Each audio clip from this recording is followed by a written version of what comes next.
السلام علیکم ورحمۃ اللہ وبرکاتہ۔ سیرت النبی کا 12واں حصہ۔ جب اسے معلوم ہوا کہ اس کی اور اس کے شوہر کی مذمت میں قرآن نازل ہوئے ہیں تو رسول اللہ صلی اللہ علیہ وسلم کو تلاش کرتی ہوئی آئی۔ آپ خانہ کعبہ کے پاس مسجد حرام میں تشریف فرما تھے۔ ابو بکر صدیق رضی اللہ تعالیٰ عنہ بھی ہمراہ تھے۔ یہ مٹھی پر پتھر لیے ہوئے تھی، سامنے کھڑی ہوئی تو اللہ نے اس کی نگاہ پکڑ لی اور رسول صلی اللہ علیہ وسلم کو دیکھ نہ سکی، صرف ابو بکر رضی اللہ تعالیٰ عنہ کو دیکھ رہی تھی۔ اس نے سامنے پہنچتے ہی سوال کیا، ابو بکر تمہارے ساتھی کہاں ہیں؟ مجھے معلوم ہوا ہے کہ وہ میری ہجو کرتا ہے، بخدا اگر میں اسے پا گئی تو اس کے منہ پر پتھر دے ماروں گی۔ دیکھو خدا کی قسم میں بھی شاعر ہوں۔ پھر اس نے یہ شعر سنایا، مذممن عصینا وامرہ ابینا ودینہ کلینا۔ ہم نے مذمم کی نافرمانی فرمائی اور اس کے امر کو تسلیم نہ کیا اور اس کے دین کی نفرت و حقارت سے چھوڑ دیا۔ اس کے بعد واپس چلی گئی اور ابو بکر رضی اللہ تعالیٰ عنہ نے کہا، یا رسول اللہ صلی اللہ علیہ وسلم، اس نے آپ صلی اللہ علیہ وسلم کو دیکھا نہیں؟ آپ صلی اللہ علیہ وسلم نے فرمایا، نہیں، اس نے مجھے نہیں دیکھا، اللہ نے اس کی نگاہ پکڑ لی تھی۔ ابو بکر بزار نے بھی یہ واقعہ روایت کیا ہے اور اس میں اتنا مزید اضافہ کیا ہے کہ وہ ابو بکر رضی اللہ تعالیٰ عنہ کے پاس کھڑی ہوئی تھی۔ اس نے یہ بھی کہا، ابو بکر تمہارے ساتھی نے ہمارے حجو کی؟ ابو بکر رضی اللہ تعالیٰ نے کہا، نہیں، اور اس عمارت کے رب کی قسم وہ شعر کہتے ہیں نہ اسے زبان پر لاتے ہیں نہ۔ اس نے کہا، تم سچ کہتے ہو۔ جامع الترمذی 18 میں مشرکین جل کر نبی صلی اللہ علیہ وسلم کو محمد کے بجائے مذمم کہتے تھے، جس کے معنی محمد کے معنی کے بالکل برعکس ہے۔ محمد وہ شخص ہے جس کی تعریف کی جائے، مذمم وہ شخص ہے جس کی مذمت اور برائی کی جائے۔ اسی لیے اس شعر میں اس نے مذمم کہا ہے، کیوں؟ وہ چرم زبان تھی۔ ابو لہب اس کے باوجود یہ ساری حرکتیں کرتا رہا کہ رسول اللہ صلی اللہ علیہ وسلم کا چچا اور پڑوسی تھا۔ اس کا گھر آپ صلی اللہ علیہ وسلم کے گھر سے متصل تھا۔ اس طرح آپ صلی اللہ علیہ وسلم کے دوسرے پڑوسی بھی آپ صلی اللہ علیہ وسلم کے گھر کے اندر ستاتے تھے۔ ابن اسحاق کا بیان ہے کہ جو گروہ گھر کے اندر رسول اللہ صلی اللہ علیہ وسلم کو عادیت دیا کرتا تھا وہ یہ تھا، ابو لہب، حکم بن ابی العاص بن امیہ، عقمہ بن ابی معیذ، عدمی بن حمرا ثقفی، ابن الاسد حزلی، یہ سب کے سب آپ صلی اللہ علیہ وسلم کے پڑوسی تھے۔ ان میں سے حکم بن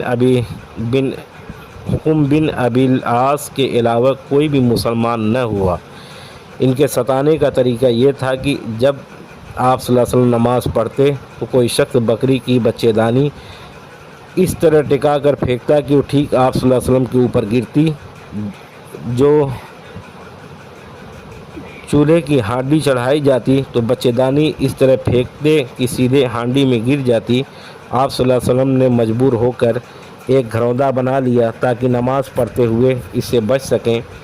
بہرحال جب آپ صلی اللہ علیہ وسلم پر یہ گندگی پھینکی جاتی تو آپ صلی اللہ علیہ وسلم اسے لکڑی پر لے کر نکلتے اور دروازے پر کھڑے ہو کر فرماتے، اے بنی عبد المناف، یہ کیسی ہمسائیگی ہے؟ پھر اسے راستے میں ڈال دیتے۔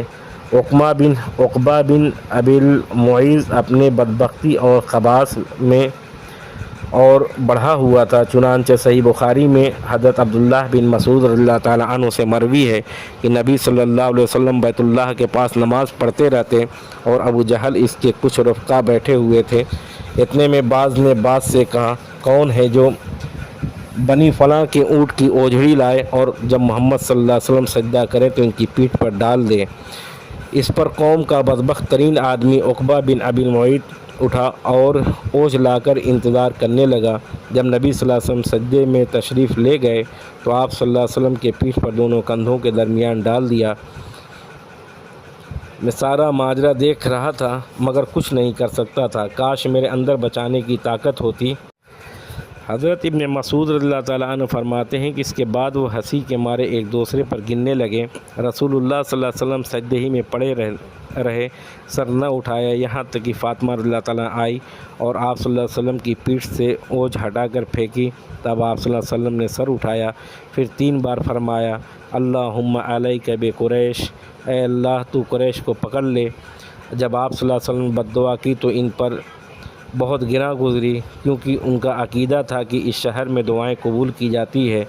اس کے بعد آپ صلی اللہ علیہ وسلم نے نام لے کر بد دعا کی، اے اللہ ابو جہل کو پکڑ لے، اور عتبہ بن ربیہ اور شیبہ بن ربیہ، ولید بن عتبہ، امیہ بن خلف اور عقبہ بن ابی معیط کو پکڑ لے۔ انہوں نے 7ویں کا بھی نام گنایا لیکن راوی کو یاد نہ رہا۔ ابن مسعود رضی اللہ تعالیٰ عنہ فرماتے ہیں کہ اس ذات کی قسم جس کے ہاتھ میں میری جان ہے، میں نے دیکھا کہ جن لوگوں کے نام رسول اللہ صلی اللہ علیہ وسلم نے گن کر لیے تھے، سب کے سب بدر کے کنویں میں مقتول پڑے ہوئے تھے، یعنی قتل کیے جا چکے تھے۔ امیہ بن خلف کا وتیرہ تھا کہ جب رسول اللہ صلی اللہ علیہ وسلم کو دیکھتا لعن طعن کرتا۔ اسی کے متعلق یہ آیات نازل ہوئی، وَيْلٌ لِكُلِّ ہُمَزَةٍ لُمَزَةٍ، ہر لعن و طعن برائیاں کرنے والے کے لیے تباہی ہے۔ ابن حشام کہتے ہیں کہ حمزہ وہ شخص ہے جو اعلانیہ گالی بکے، آنکھیں ٹیڑھی کر کے اشارے کرے، اور لمزہ وہ شخص ہے جو پیٹھ پیچھے لوگوں کی برائی کرے، انہیں اذیت دے۔ خود صحیح بخاری ہی کی ایک دوسری روایت میں اس کی صراحت آ گئی ہے، دیکھیے جلد نمبر 1 543 میں۔ صحیح البخاری کتاب الوضوء باب العلقہ علی المصلی قذرعوہ، جلد نمبر 1 37، ابن حشام جلد نمبر 1 356 اور 357 میں۔ امیہ کا بھائی ابی بن خلف عقبہ بن ابی معیط کا گہرا دوست تھا۔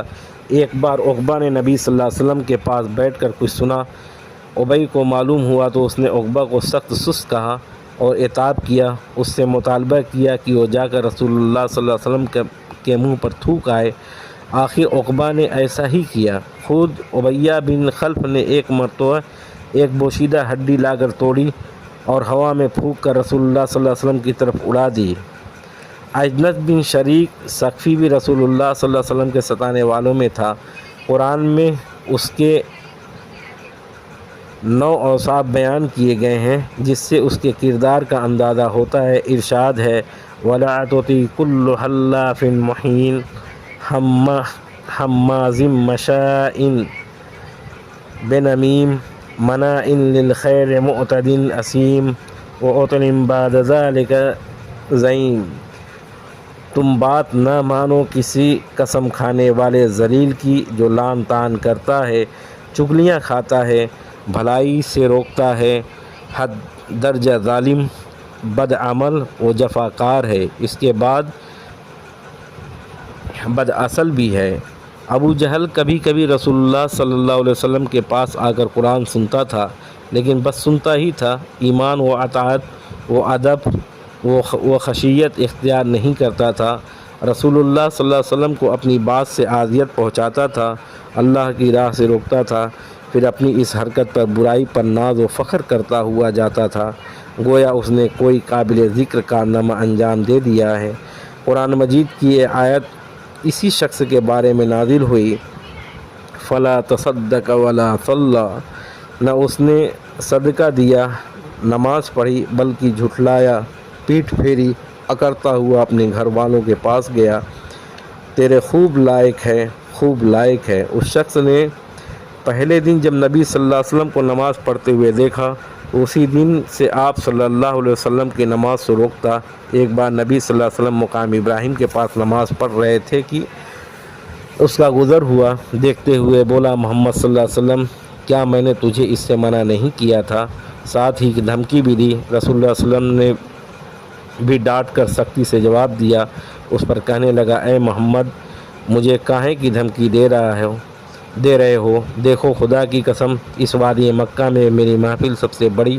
اس پر اللہ تعالی نے آیت نازل فرمائی فَلْيَدْعُ نَادِيَهُ، اچھا تو بلائے اپنی محفل کو، ہم بھی سزا کے فرشتوں کو بلا دیتے ہیں۔